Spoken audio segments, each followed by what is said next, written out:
ሰላም ሰላም እንደምን አላችሁ ውድ የቻናሌ ቤተሰቦች። በሳውዲ አረቢያ የተለያዩ የሞት ፍርድ መቅጫና እንዲሁም ደግሞ የሌሎችም የቅጣት መወሰኛ ህጎች ብዙ ናቸው። ታዲያ በተደጋጋሚ በሳውዲ አረቢያ ውስጥ ኢትዮጵያን የሞት ቅጣት ለምን ይፈረድባቸዋል? በዛሬ ቪዲዮአችን በሳውዲ አረቢያ ውስጥ ያሉ በርካታ ኢትዮጵያን እንዲሁም ደግሞ ሌሎችም ሀገራቶች ሊሆን ይችላል በሳውዲ ውስጥ ምን ቢያደርጉ ነው የሞት ቅጣት የሚፈረድባቸው፣ እንዲሁም ደግሞ ሌሎችም ከሞት ቅጣት ያልተናነሰ እስርና ሌሎችም ውሳኔዎች የሚተላለፉባቸው ምንን አሟልተው ባይገኙ ነው ወይንም ደግሞ ምንን ተላልፈው በመገኘታቸው ነው የሚለውን የሳውዲ አረቢያን ህግ ነው ዛሬ የምነግራችሁ።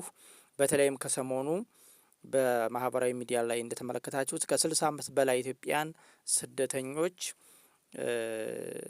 ለእስር እንደተዳረጉና ከሶስት የሚሆኑ ሰዎች ደግሞ የሞት ቅጣት ውሳኔ እንደተላለፈባቸው ሰምታችሁ ይሆናል።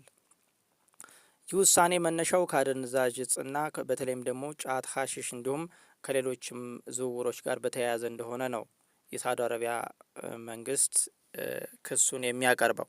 ታዲያ የሳውዲ አረቢያ ህግ ምን ይመስላል? በዛሬ ቪዲዮአችን በደንብ እንመለከተዋለን። በተለይም በሳውዲ አረቢያና በተለያዩ ሀገራቶች ኢትዮጵያን ስትሄዱ ይህንን ህግ ማወቅ አለባችሁ። በተለይም ደግሞ የሳውዲ አረቢያን ህግ ማወቅ አለባችሁ። ይህንን ቪዲዮ እስከ መጨረሻው በመመልከት ሌሎችም አጋሩት፣ ይጠቅማችኋል። ሌሎችም አጋሯቸው። ሳውዲ አረቢያን ጠንካራ የሆነ ህግ መዳኛ አላት። ማለትም የሳውዲ አረቢያ ህግ በጣም ጠንካራ ነው፣ በጣም ከባድ ነው። ይህንን ህግ ማወቅ ይኖርባችኋል ኢትዮጵያን።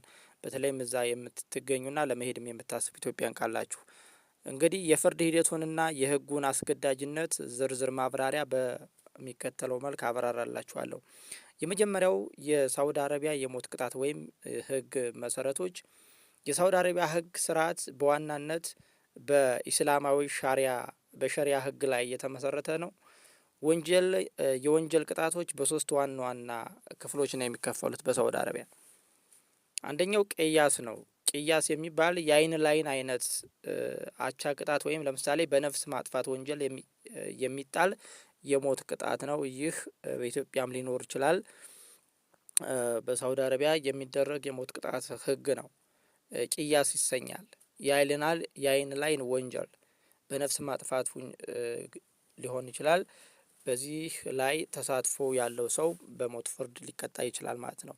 ይህንን ቪዲዮ ሳቀርብላችሁ ለማስፈራራት አሊያም ደግሞ እናንተን ለማሸማቀቅ ሳይሆን ይህንን ህግ ማወቅ ስላለባችሁ በርካታ ሰዎች ይህንን ህግ እንዲያውቁትና ከዚህ ህግ እንዲማሩ ለማድረግ ነው።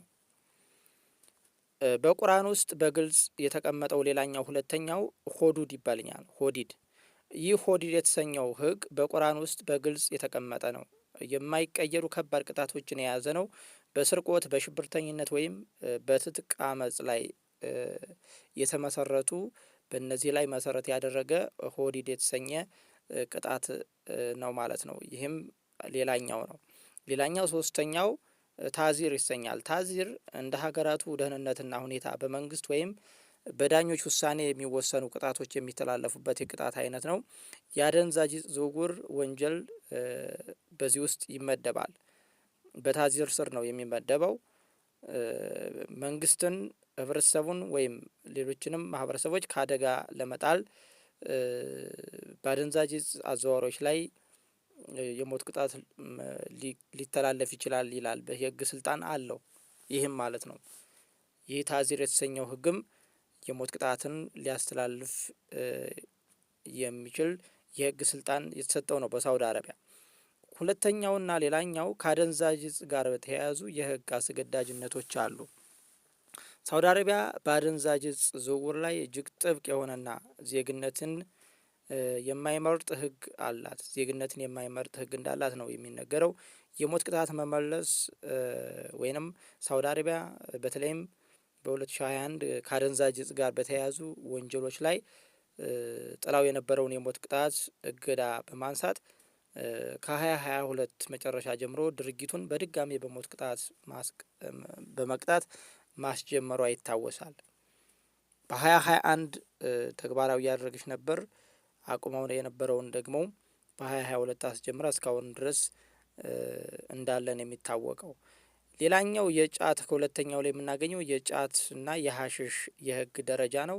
በኢትዮጵያ ባህላዊና ህጋዊ የሆነው ጫት በሳውዲ አረቢያ ህግ መሰረት እንደ ከባድ አደንዛዥ እጽ ነው የሚቆጠረው።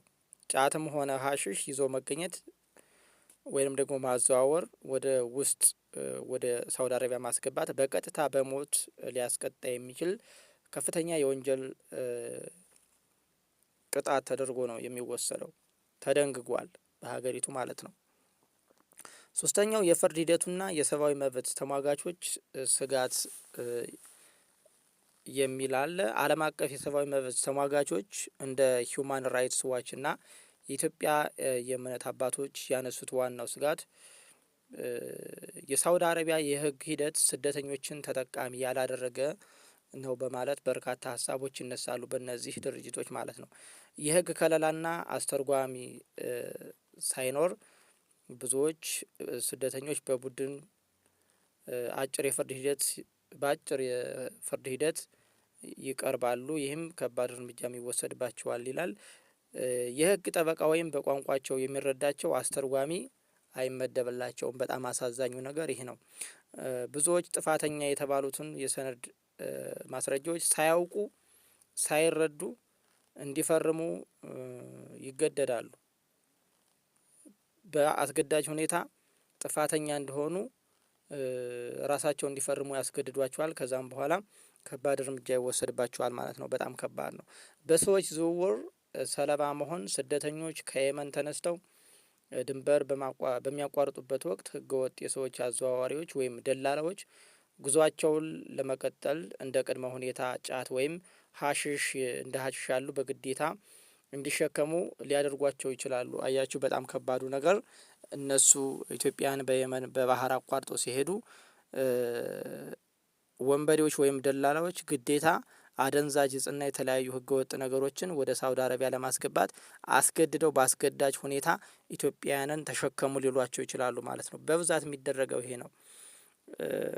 ምክንያቱም በወንበዴዎች ስትያዙ እናንተን ይጠቀሙባቸዋል ማለት ነው። ወንጀል ውስጥ ያስገቧቸዋል። አንደኛው ይሄ ነው። የወቅቱ የዲፕሎማሲና የሃይማኖት ተቋማት ጥረቱ እንግዲህ ይህንን የሳውዲ አረቢያን ጠንካራ ህግና ከባድ የተባለውን የሞት ፍርድ መነሻ በማድረግ በኢትዮጵያ በኩል በርካታ ጥረቶች ይደረጋሉ። የሃይማኖት መሪዎች ጥሪ ያቀርባሉ። የኢትዮጵያ ኦርቶዶክስ ተዋሕዶ ቤተክርስቲያን በተደጋጋሚ እንዲሁም የኢትዮጵያ ካቶሊክ ጳጳሳትም የሳውዲ መንግስት ለታሳሪዎቹ ምህረት እንዲያደርጉና የሞት ቅጣቱ እንዲቀለበስ በተደጋጋሚ ጊዜ አስቸኳይ መግለጫዎችንና ጥሪዎችን ያቀርባሉ። የመንግስት የዲፕሎማሲ እንቅስቃሴዎችን በተመሳሳይ የኢትዮጵያ የውጭ ጉዳይ ሚኒስቴር ከሳውዲ አረቢያ የውጭ ጉዳይ ምክትል ሚኒስትር ጋር በአዲስ አበባ በተለያዩ ኤምባሲዎች በተለያዩ ጊዜያቶች በሚገናኙበት ጊዜያት በሳውዲ እስር ቤቶች በሚገኙ ኢትዮጵያውያን ላይ በሞት ፍርድ ዙሪያ ላይ የሞት ፍርድ እንዳይፈረድባቸው የዲፕሎማሲ ጫናዎችንና ዲፕሎማሲዎችን ለማድረግ ጥረት ያደርጋሉ። የሞት ቅጣቱ ተነስቶ ዜጎች ወደ ሀገራቸው የሚመለሱበት መንገድም እንዲመቻችላቸው ጥረቶች ይደረጋሉ። በተደጋጋሚ ጊዜ ብዙዎችንም ከሞት መታደግ ተችሏል። በኢትዮጵያ መንግስት በኩልም ብዙዎችን ወደዚህ ወደ ሀገራቸው እንዲመጡ በርካታ ጥረቶች እንደሚደረጉና ከዚህ በፊትም ተደርገው እንደነበር እናስታውሳለን። ታዲያ ይህንን ድርጊት እንዴት ማምለጥ ይቻላል? በተለይም ደግሞ በህገ ወጥ መንገድ ባትጓዙ እመክራችኋለሁኝ። ምክንያቱም በህገ ወጥ መንገድ ስትሄዱ የባህር ላይ ወንበዴዎች አስገድደው ወደዛ አስሽና የተለያዩ አደንዛዥ እጾችን ይዛችሁ እንድትጓዙ በማስገደድ እናንተን ወንጀል ውስጥ ይከቷችኋል ማለት ነው፣ እናንተ ሳታስቡት። ስለዚህ ወደ ውጭ ወደ ሳውዲም ስትሄዱ በህጋዊ መንገድ ብትሄዱ እመክራችኋለሁኝ ማለት ነው። ካለኝ መረጃ ተነስቼ ነው ይህንን የምነግራችሁ። ለእናንተ በህገ ወጥ መንገድ ወደ ውጭ ሀገር ባትሄዱ ይመከራል። ለእነዚህና ለእንደነዚህ አይነቶች ድርጊቶች ሰለባ ልትጋለጡ ስለምትችሉ በህጋዊ መንገድ ብትሄዱ ተመራጭ ነው። እንዲሁም ደግሞ አሁን ያቀረብሁላችሁንና ሌሎችንም የሳውዲ አረቢያን ህጎችንም በደንብ ጠንቅቃችሁ ማወቅ ይኖርባችኋል። ምክንያቱም ከኛ ሀገር እንደ መብት ወይም እንደ ቀላል ነገር የሚደረግ እንቅስቃሴ ወይም ድርጊት በሳውዲ አረቢያ በኩል ደግሞ ከባድ የህይወት አደጋን የሚደቅን በህግ የሚያስጠይቅ ተግባር ሊሆን ይችላል ማለት ነው። ስለዚህ የኢትዮጵያ ህግና የሳውዲ አረቢያ ህግ በጣም የተራራቀ ስለሆነ የኢትዮጵያን ህግ ብቻ እዛ እንተገብራለን ማለት በጣም ይከብዳል። ስለዚህ ራሳችሁን ማወቅ ስለ ሳውዲ አረቢያ ህግ በደንብ ማወቅ ይኖርባችኋል። ይህ ቪዲዮ ለሌሎችም እንዲደርስ ቪዲዮ ለሌሎች ሸር አድርጉት። በሌሎች መረጃዎች እንገናኛለን። ይህንን መረጃ ያቀረብሁላችሁ ብዙዎች እንዲማሩበትና ከእንደነዚህ አይነት ድርጊቶች ራሳቸውን እንዲቆጥቡ በማሰብ ነው። ጥሩ ጊዜ ተመኘውላችሁ። ሰናይ ጊዜ